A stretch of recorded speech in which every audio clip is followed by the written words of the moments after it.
Well, I don't know how to address this video, to tell you the truth, honest to God. It's 2:27 West Coast time p.m. It's still the 30th of May, 2024. A very stunned Weaver, John C. of Roseman, California. A few minutes ago, or half hour ago, the case against Donald Trump, New York versus Donald Trump, the hush money they called it, and everything else going on. Well, 34 counts found the guy guilty.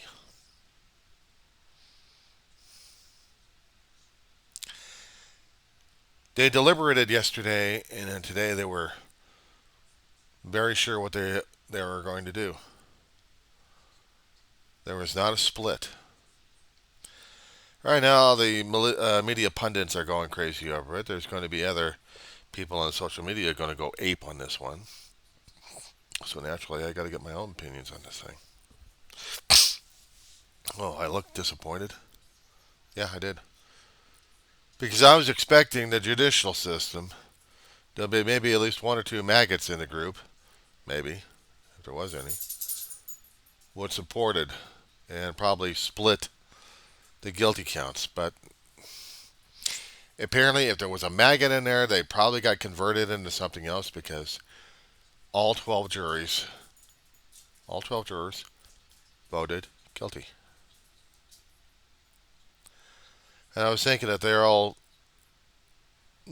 doing this very quickly. I was expecting a long haul on this one. Asking for days on this one and arguing about it. But apparently it was cut and dried. This was very quick. They deliberated. They wanted to get the second instructions. They wanted to get their instructions read a second time to them.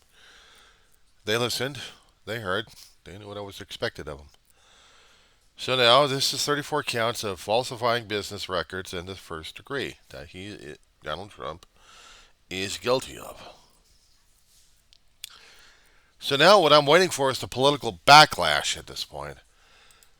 Both CNN and MSNBC are having, they're talking about it, but now let's see the reaction from the. And now Fox is like defending him. Naturally. So Fox News is defending left and right. Because their favorite guy got convicted. I mean, it's one thing when Trump got convicted over the rape situation. And he kept talking about it, and he kept talking about bad-mouthing it. So there's most several lawsuits going to be heaped up on him because of it. Because he does not know how to shut himself up. And he gets outside after the court. It's rigged. It's all rigged. And actually he went on his tirade again, blaming everything.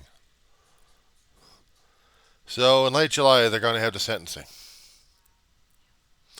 because of things happening in June that they want to get through regarding Florida. But at least this way, he is convicted. He's not on bail, but he's released on his own recognizance. If you want to call it that. And so now I'm going to be hearing all a bunch of people talking about all this situation here. So how do I feel about it? Am I supposed to be elated and jumping down for joy at this point? I just saw the legal system with 12 jurors taking into account of what Trump did with his financials, screwed things up left and right. This was basically a financial business situation down under New York laws. I wish I was really hip and up to speed on that one. Said that his business practices were illegal. And he should have known what was going on, and he didn't care. Things have a certain way or a proper legal way of doing things. Apparently he didn't do it. So naturally they're jumping on him. They're jumping on him on this one. So now we have this. And Trump's already left, I think. Or in the process of leaving the courtroom. Actually, the courthouse. And he'll go back on the campaign trail and he'll find himself a rally and he'll do the attacks. Now, he had already been on a gag order during the trial of not doing certain mouthing off of certain people left and right. Trial's over. He's convicted. Is the gag order going to hold? I don't know.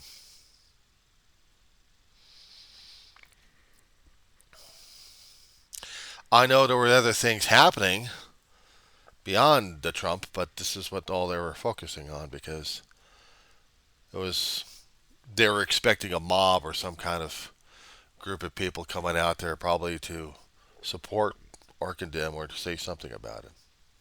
But he is where he's at. He's a convicted felon. Now, the thing is, and pardon me for that belch there, what happens next? We still got Georgia to deal with if the cases are going to be thrown out or not in Georgia, not to mention Florida has already been in trouble to a point of damn near dismissal unless they've already dismissed it already. That wasn't bad enough. Try this one. Switch news a little bit. Ukraine should be allowed to use weaponry from other countries instead of defending their country within the borders. Attack Russia, including the United States weaponry. In fact, a couple other countries are discussing the same situation. The United States wants limited ammunition to be used against Russia. Limited usage. But the United States is given permission to have the strikes expanded within Russia, but within a limited range. No long range, just short range. Russia's not going to take that kindly. Russia is not going to take that kindly. I would imagine that their representative in the United Nations is going to be arguing strenuously among the Security Council and among the General Assembly. And they're going to be arguing about this one. Putin's probably going to have a word or two about this one. What would terrify me at this point? It's a hypothetical, and I hate thinking about it, but growing up in the Cold War era at the end of it, just when it was dying off, we still had opportunity of getting roasted by nuclear energy.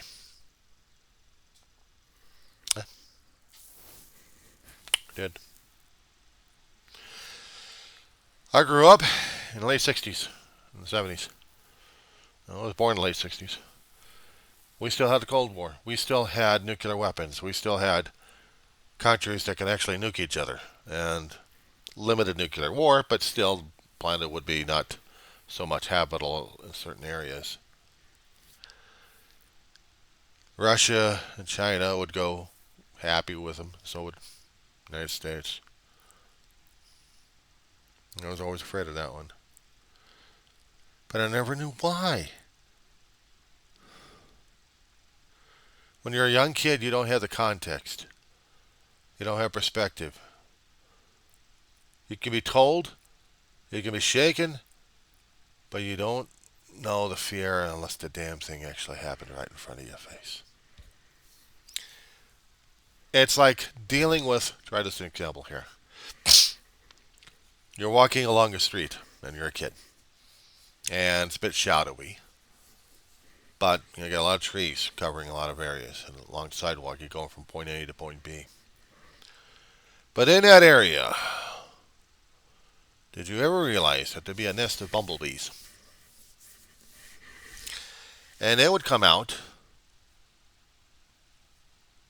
And between safety that you have and your presence are the bumblebees.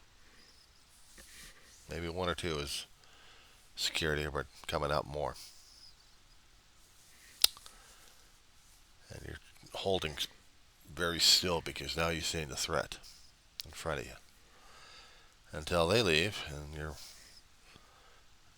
person you're walking with gets you out of harm's way. There was a memory that popped in my head on that one. I was thinking about the bumblebees equated to nuclear threat. Equated to nuclear threat. New York today, we saw. Okay, well,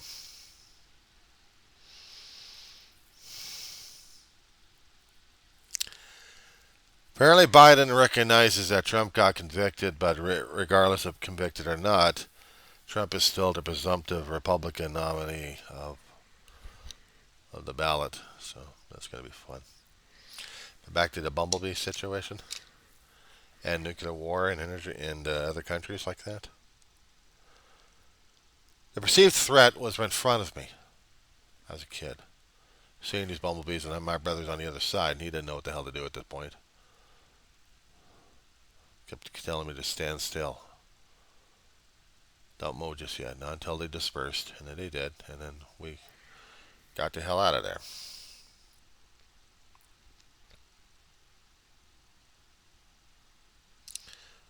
Wasn't his fault. They were territorial. They were protecting their territory. So they went nuts. I wasn't invading. I was just passing by. Didn't matter. They were going to react and overreact if necessary. You know, it was a scary thing. Because now I'm dealing with the scary thing at this point.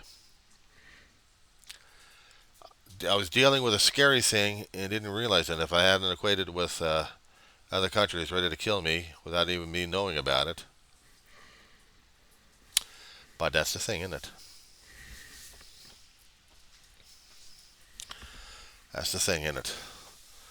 I wasn't ready to deal with that kind of concept. It was bad enough I'm seeing smog alert days, and it was bad air for that one. Okay, fine. That's bad air for that. But if there was going to be surrounded by bullies, then I know that's an immediate, credible threat. By looking at it as adult stage at this point, thinking the other countries are surrounding me and ready to show off that they're bullies or they're pain in the asses or whatever they want to call themselves. But there would be a fight. There would be a war going on. And there was a war. By comparing that to nuclear engagement from other countries that may outnumber on enemy side versus allies, we're still dealing with the threat of extinction. And that's what usually gets to me anyway. Oh, thanks a lot, Mama. She's in the butt. I love her anyway. But that's what I'm dealing with concerning about Russia, China, North Korea, and other countries that we don't like either. Even though we may have a lot of allies regarding the North Atlantic Treaty Organization, we still have to deal with the other bullies with the nuclear weapons ready to launch them. They know it's politically not feasible. They know it's not economically feasible. It is the last resort. But if you're really that pissed off enough, what the hell? See what happens. And then try to live with the consequences afterwards and blame the other guy for it.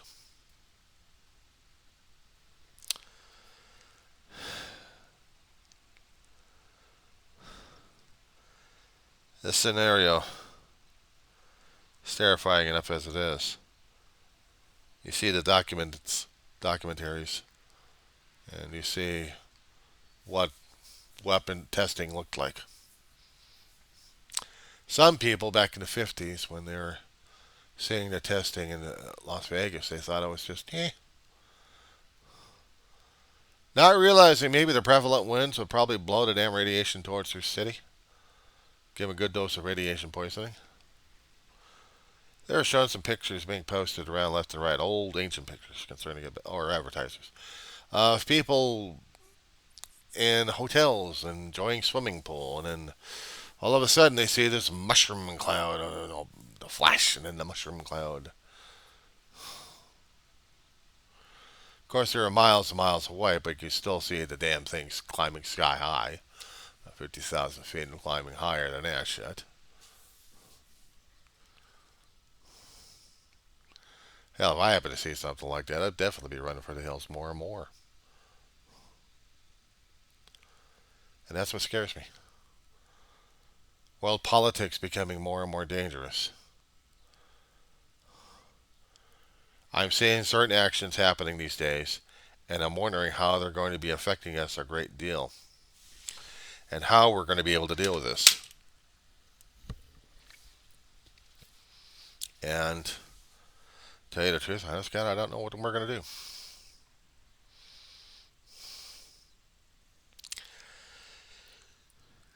Actions happening in different countries are moving us towards directions that are scary as hell. We think it's not going to happen to us. The problem is, it is happening to us, and we just are not looking at it as such. It scares me sometimes. Seeing that happening, I wonder what we're going to be doing when it gets to that point. Of course, that's something to think about, isn't it? Or not to. So basically, I'm not going to push that concept here. Not just yet. I will say that today was supposed to have been a good day because Donald Trump got his ass kicked in court again. Like other trials, he put himself through or court cases to overturn this or screw up an election somewhere else or something he was trying to get away with. And the thing was, what was driving me crazy here is I kept thinking back to the mobs. Back in the early 20th century, we had the mobsters so convinced that they're going to be getting off scot free. I mean, they buy off the judges. There had been stories floating around for a long while that Chicago mobs and also New York mobs were trying to buy their way through freedom, and yet somehow, either through federal or local, they get their asses tossed. They get the guilty, and then they get thrown into the clink.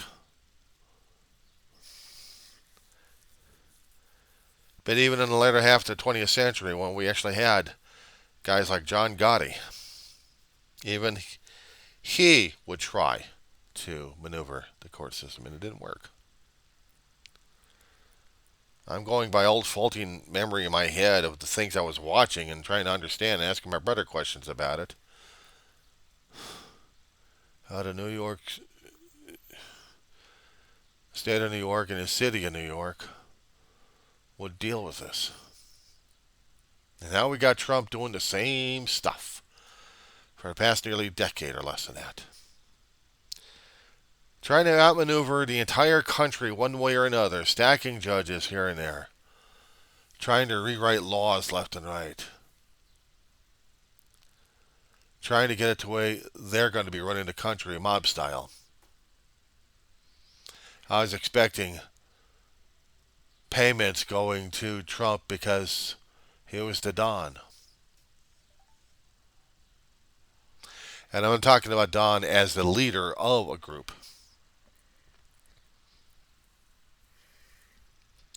Which I'm kind of surprised that if the organized crime was still out there, would they or would they not have been supporting Donald Trump in his insanity? Would they allow it to happen? I don't know. We'll have people talking about this for months on this one on end. But I just wanted to get my initial reactions on this thing. I still think he's a mobster. I still think he's a mobster. And now the court system's telling us and showing us that. But at the ballot box in November, are we going to listen? Are we actually going to learn and pay attention? Or are we going to be putting a blind eye to this one and allowing a mobster to rule the United States of America?